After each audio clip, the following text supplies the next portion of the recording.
Commerce किताब channel पर आपका स्वागत है। आज हम क्लास 12th के प्रिंसिपल ऑफ मैनेजमेंट टॉपिक्स में हम हेनरी फ्योल के प्रिंसिपल्स पर बात कर रहे हैं। हेनरी फ्योल के 14 प्रिंसिपल्स में हम कुछ प्रिंसिपल्स को लास्ट वीडियो में मैं एक्सप्लेन कर चुका हूं। आप मेरे बाकी प्रिंसिपल्स की वीडियो प्लेलिस्ट में जाकर देख सकते हैं स्टूडेंट्स। अब मैं 10th प्रिंसिपल से हम स्टार्ट करने वाले हैं आज। प्रिंसिपल 10 जो हेनरी फ्योल ने दिया है वो है ऑर्डर, यानी क्रम, सीक्वेंस। स्टूडेंट बहुत ही इंपॉर्टेंट टॉपिक के साथ आज हम बात कर रहे हैं। हेनरी फ्योल का जो प्रिंसिपल है, according to Fayol there are two accepting the order material and social in the place of everything and everything in its place, means material order in the other hand and place of everyone in its place means social order. This is essentially principle of organization of the arrangement of thing and the person. Fuel opinion there should be safe, appropriate and specific place. हर एक का एक निश्चित appropriate place होना चाहिए, specific place हो, every article or every place to be used effectively, यानी ये क्रम होना चाहिए। जब भी कोई कार्य किया जाए तो उसमें जब तक क्रम नहीं होगा, यानी एक सीक्वेंस नहीं होगी, कोई भी काम प्रॉपर वे में नहीं हो सकता, इम्पॉसिबल होता है। क्योंकि एक काम को जिस तरह से कई हिस्सों में करना होता है तो उनके बीच में सीक्वेंस का होना बहुत जरूरी है। या ऐसा ही किसी भी सोशल प्रिंसिपल में भी अप्लाई होता है, यानी कि हम अगर कोई काम कर रहे हैं तो वर्किंग परफॉर्मेंस से भी काम करता है। Selection and appointment on the most suitable person in every job, there should be specific place in everyone, to everyone should have specific place. In this principle is violated there will be inefficient use of the resources.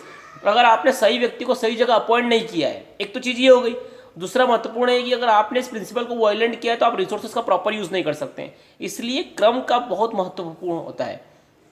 इसीलिए Fayol ने इस principal को importance दिया है कि किसी भी संस्थान में, किसी भी इंस्टीट्यूशन में सीक्वेंस का, एक ऑर्डर का फॉलो होना बहुत जरूरी है। सेकेंड, इसके बाद जो प्रिंसिपल है 11 नंबर प्रिंसिपल है इक्विटी, समानता।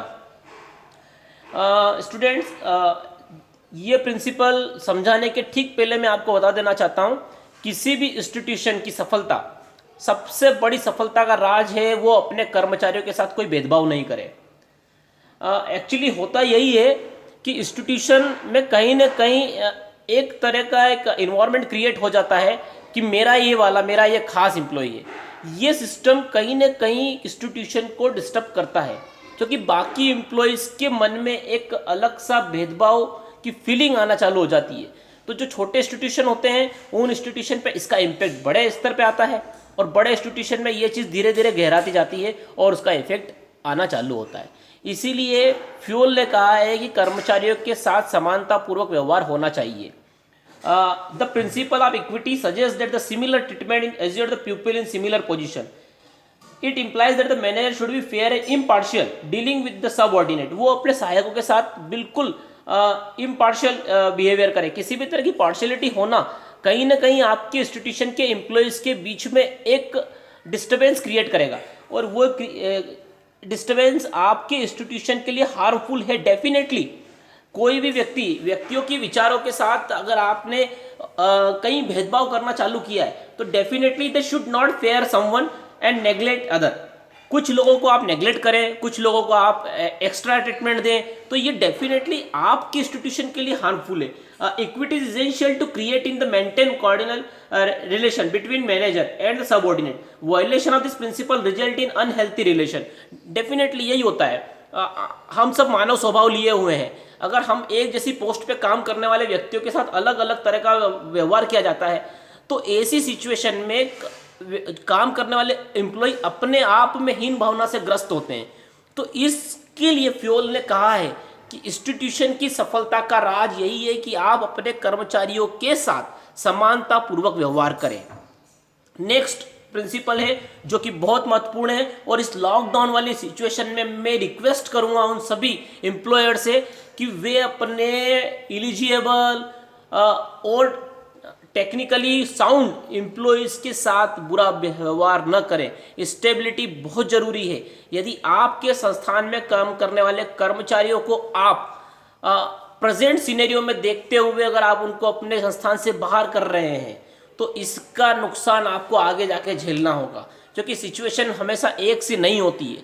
डेफिनेटली इसीलिए फ्योल ने बहुत पहले ही कह दिया था, stability of personal Fuel suggests that the employee should not be shifted from their position frequently. Stability must maintain because the instability in both the cause or affect bad management. An employee cannot render useful services. It removed before the gets accustomment to work assigned to him. Stability of the job create a sense of belonging among workers, which ultimately improve the quality of and quantity of work. Definitely अगर कोई employ आपके साथ काम कर रहा है और आपने उसकी स्टेबिलिटी को नोटिस नहीं किया, यानी कि आप ये चाहते हैं कि नए एम्प्लॉय को हम अपॉइंट कर लेंगे, कम सैलरी पे हम अपॉइंट कर लेंगे, तो फैक्ट यही कहता है कि उस नए व्यक्ति से आप वो परफॉर्मेंस नहीं ले पाएंगे जो एक पुराना आपके साथ बेहतर तरीके से काम कर रहा है। इस लॉकडाउन की सिचुएशन में कई कंपनियों ने अपने एक हेल्थी इन्वायरमेंट होने के बावजूद भी फाइनेंशियली रिसोर्सेज का बहाना बनाकर कई एम्प्लॉय को बाहर कर दिया।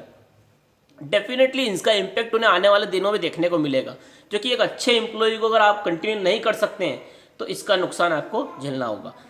इनिशिएटिव अगला पॉइंट है 13 नंबर, इनिशिएटिव प्रोत्साहन। इस पॉइंट को समझाने के पहले मैं कुछ बातें आपके साथ शेयर करना चाहता हूँ। स्टूडेंट बड़े ध्यान से सुनिएगा। एक्चुअली इनिशिएटिव का मतलब ये होता है कि आपके यहाँ काम करने वाले कर्मचारियों के सकारात्मक सजेशन को आपको बेसिकली नोटिस करना चाहिए और उन्हें प्रोत्साहन भी देना चाहिए। एक बात मैं कहना चाहता हूँ, in organisation must maintain employ suggestion system. Employees giving useful suggestion must be always rewarded. अगर उन्होंने कोई अच्छा सजेशन दिया है तो उसे रिवार्ड देना चाहिए, otherwise they will be frustrated and not be incline do not better. वो कभी भी अगर आप उनके अच्छे सजेशन पर उन्हें रिवार्ड दीजिए, उन्हें अप्रिशिएट कीजिए, डेफिनेटली वो और बेहतर काम करेंगे। पर जब आप रिवार्ड नहीं देंगे, उन्हें प्रोत्साहित नहीं करेंगे, तो वो एम्प्लॉय आपके साथ बेहतर तरीके से काम नहीं कर पाएंगे। And last and final 14th principle of Henry fuel, spirit the crop, सहयोग की भावना। आपके संस्थान में काम करने वाले कर्मचारियों के बीच में सहयोग की भावना बनाना एक मैनेजर का रोल होता है। कई कर्मचारी अलग अलग जाति, धर्म, स्वभाव वाले आपके संस्थान में काम करते हैं, तो ऐसी सिचुएशन में सबको एक साथ लीड करना, एक रूप में काम करने के लिए, बनाने के लिए आपको उन्हें सहयोग की भावना उनके अंदर पैदा करनी होगी, ताकि वे मिलजुल कर संस्थान के हित के लिए बेहतर काम कर सके। तो स्टूडेंट्स, इस तरह से हमने 14 प्रिंसिपल्स कंप्लीट किए हैं। और भी कोई डाउट्स हो तो आप मेरे चैनल पर बने रहिए। इस चैनल पर हम आगे नया वीडियो लेकर आएंगे जिसमें हम पढ़ेंगे FW टेलर के प्रिंसिपल्स। ओके स्टूडेंट, अगर आपको मेरा ये वीडियो और समझाने का तरीका अच्छा लगता हो तो प्लीज़ लाइक कीजिए, शेयर कीजिए, सब्सक्राइब कीजिए। अगर आप मेरे चैनल पर नए हैं तो सब्सक्राइब जरूर कीजिए। बेल आइकन का बटन होता है, उसे जरूर प्रेस कीजिए। ओके।